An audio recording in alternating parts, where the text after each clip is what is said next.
We're hitting the road, yes, we're hitting the road. The RV Champagne, there they go. From the west coast to the east coast. Hi, everybody. Kim Champagne here from the Traveling Champagnes. And today we're going to go over a pre-cruise checklist. And I've been getting a lot of messages regarding my videos, asking about different things. And I just thought to put together a pre-cruise checklist. That way, you'll just be able to look at it, glance at it, and then, you'll have everything and you'll have peace of mind. Because trust me, before I made this up, I was always kind of, oh, did we get this? Did we get that? No, this is the best way to go. Let's talk about documenting and planning.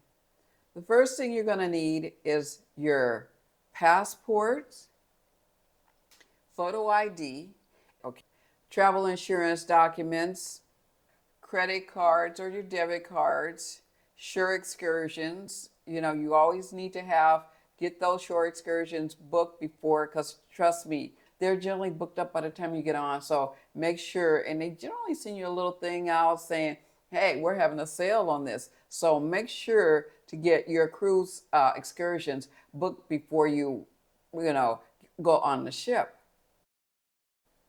Transportation, that's your flights, that's your transfer to and from the airport to the terminal, to the cruise terminal. Emergency contacts, copy of your insurance, copy of all your travel documents somewhere so it can be readily available.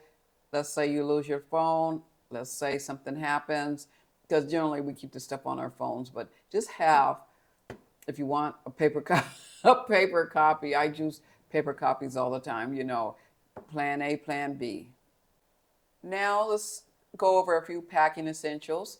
We want our clothing for each day of your cruise, 7 days, 7 outfits. And for me, that's like 14 outfits, day and evening. So, you can mix and match, do a little, bring some clothes that match really well with the other clothes that you have, because luggage storage is very difficult.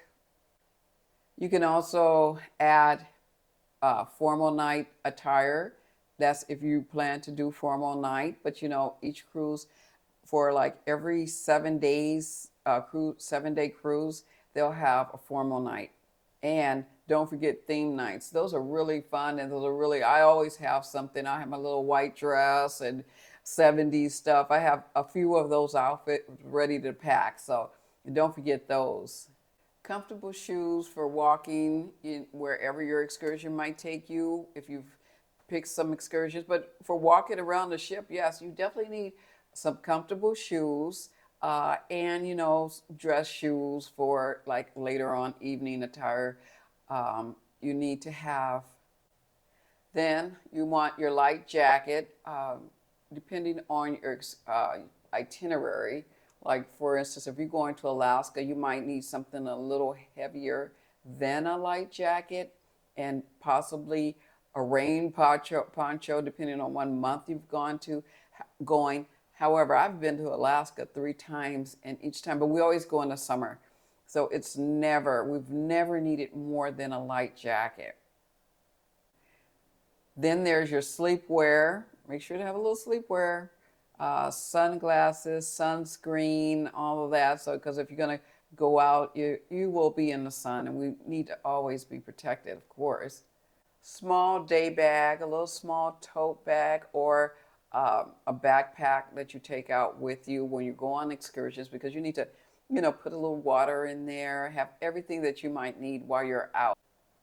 Plus a reusable water bottle. That's really important to have your water with you. And I kind of like that, because even if I buy water out, when I get back and I'm coming back to the ship, and they won't let you bring a liquid on there, so you can just dump it and you still have your bottle with you. Hydration is key. You don't know what the temperature is going to be on your excursion, so you just definitely always have some kind of hydration, ready. Next, we're going to cover health and safety. Definitely always bring your medications in the original bottles and bring enough for the amount of days that you are going to be on the cruise.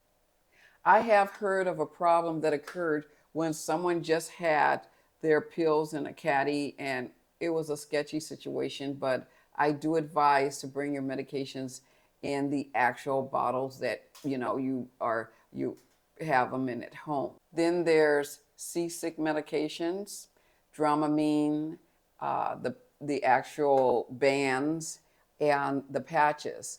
And one note with those are, if you know you suffer from seasickness, you need to start the patch before you get on the cruise, not when you're into the situation. Yeah, start your seasickness patches well before you get on the cruise. That way it's already in your system and you will be, able to tolerate even the minutest movement on the ship. Plus, you might want to bring a first aid kit. You might need Band-Aids. You might need a little gauze. Just little bitty things, because you don't want to have to go to the medical center and have to pay for that. So just a, word to the wise, just bring a little small kit. Now, let's go over electronics. First, you're going to bring your phone charger, your non-surge protector charging ports that plug in, multiple plug in. So don't forget those, that's really important. Bring your camera with multiple SD cards. And also if you have a GoPro, bring that. I always bring several, I'm videoing, but yeah, don't forget to bring a camera if you have a camera. I mean, most people today, they like to use their cell phone. I use my cell phone too. So whatever you have, make sure to bring something to capture those beautiful moments. And don't forget your travel adapters if you're going to any international ports, because generally those ships do have those, their plugs are for European plugs, not our United States 120. And last but not least in this section, you don't want to forget your earbuds, so you can listen to your music. And while you're walking, you're out and about on an excursion, you want to hear a little music, all your downloaded music. Don't forget to bring your earbuds. Prior to going on your cruise, research where you're going. Find fun things, fun facts. You can always Google those things, fun facts in whatever city, and that way you'll have a little added things that you might look at. Next, let's cover excursions and port prep.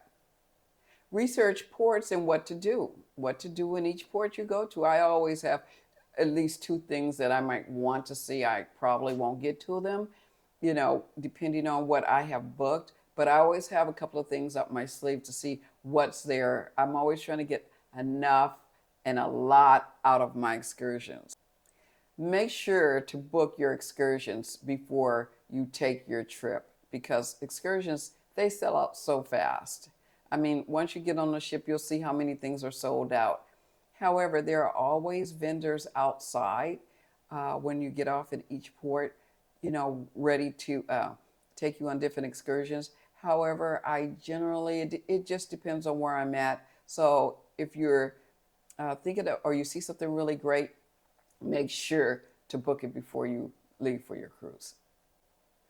Pack your water gear. That's your snorkeling, your waterproof phone case, and your fins. Make sure to just pack your stuff before you go, because once you get there, and you don't want to leave important things. If you're sitting there and you're going to go get in the water, you don't want to leave that stuff, your valuables there. So if you have one of those clear plastic waterproof cases that you can hang it on a lanyard, those are really invaluable at that time. So make sure to have those. Also, I always carry small bills just for small tipping type of situations. You get somewhere and you need to get something done, and this is a tipping situation, so I always bring small bills. And last on this subject, I have an app in my phone. I always use the Google Translator because, you get there, you need to find out what's going on, and it's always good to be aware. So definitely have your translator ready, know how to use it. So if you get to a foreign country, you won't be lost. So translators are a great thing. And this is a favorite of mine because I have a pet. I have a puggle. Her name is Candy Champagne.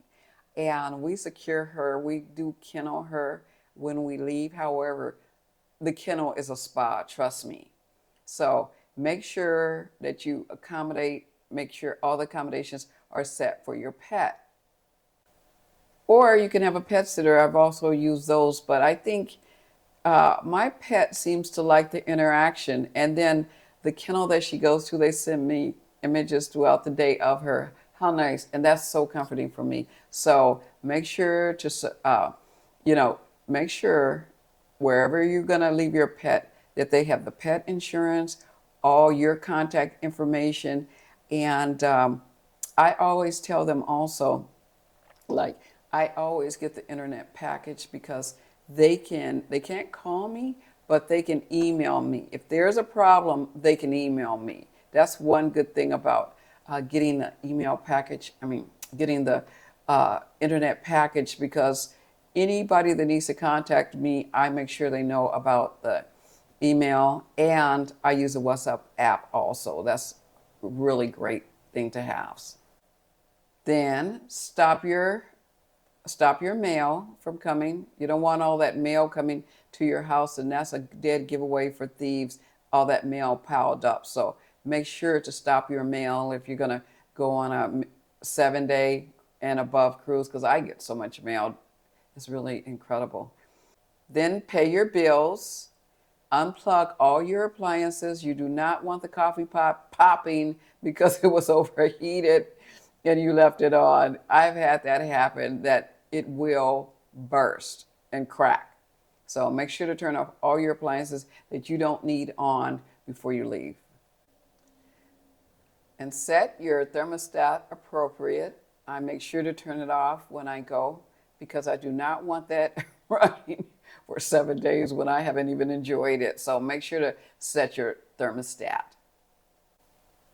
Then next, my husband, make sure, I always have him, he takes out the trash. We don't want to invite any guests in when we're gone, little creepy guests. You just don't want to leave decaying trash in your house. Lock all the doors and the windows, and make sure to turn on your alarm if you have an alarm system. Lock the windows and doors. Just go through, just make a quick sweep, and then make sure to turn on your alarm system if you have one.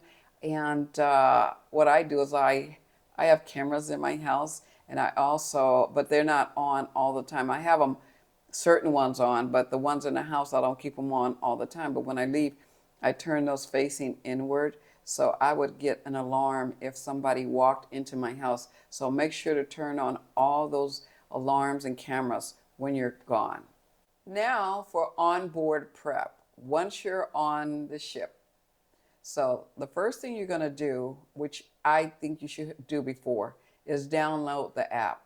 Download the cruise line app and get familiar with it, because they're really fun after you start playing with them, and they're not so intimidating once you know how to use them. So download the app and then connect yourself to the Zoom. I am saying Zoom, that's a Royal Caribbean.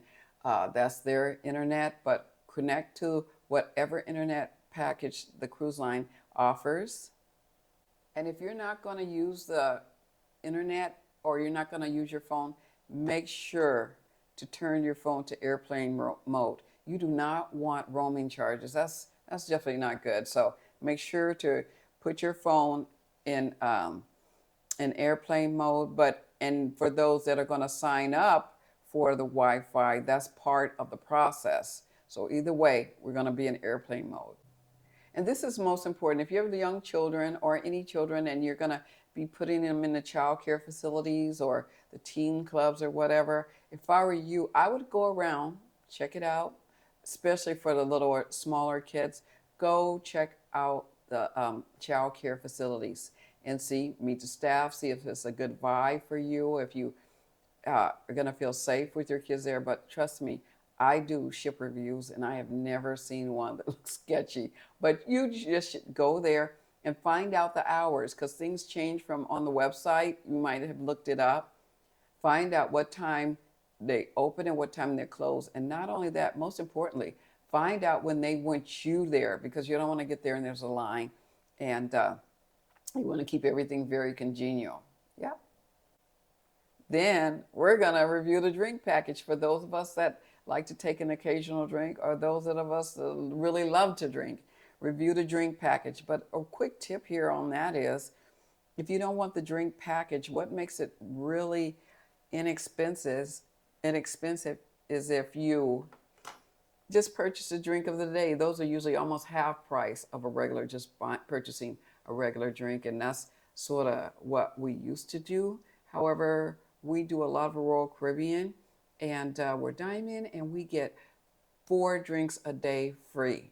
And we don't even drink that much because we're not drinkers. But yeah, if you get into a loyalty program, some of the cruise lines, not many, have drink that give you free drinks. To my knowledge, the only one is Royal Caribbean. And that wraps up our checklist. And so for all of you that took the time to really finish my checklist, if you like it, you can just leave me a comment and I will send it to you in PDF form. And thank you again for tuning in to the Traveling Champagnes. Bye for now. Bye.